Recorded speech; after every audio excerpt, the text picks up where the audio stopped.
My name's Jim Ryan. I'm a mediator and arbitrator with JAMS. One of the most interesting challenges about mediation is that you have to, with each case, sort of perceive what's the barrier to settlement and how can I help overcome that. My practice tends to be concentrated in a few areas.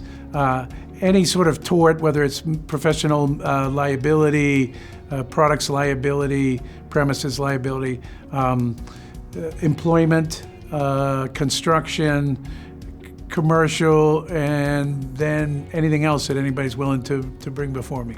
I've been an arbitrator and a judge for 40 years now, and that when I have a family member or a friend involved in a dispute, I always advise them, resolve it yourself if you can, rather than leaving it to somebody else to resolve it for you.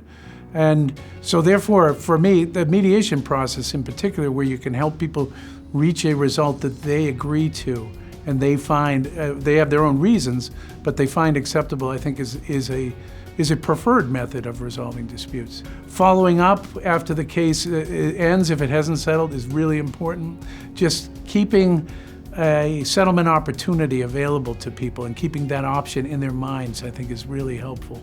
Dealing with the difficult parties and emotional parties is one of the real challenges in a mediation practice. And the first thing I learned is you need to have tremendous patience and tenacity. I think every mediator, once you're experienced, you have a toolbox that you can use. In other words, do I need to listen and let people express their grief in a wrongful death case to a point where they feel they've been able to get that on the table and I can help redirect them towards a sensible resolution? Or is it a case where I need to give an evaluation because the parties have very different and entrenched positions and somebody needs to intervene? It might be resulting in me making a mediator's proposal if I think that's going to be helpful.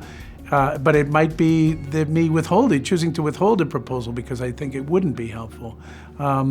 It's part of the art of mediation is identifying what of the particular tools that you have are most likely to help you get a resolution.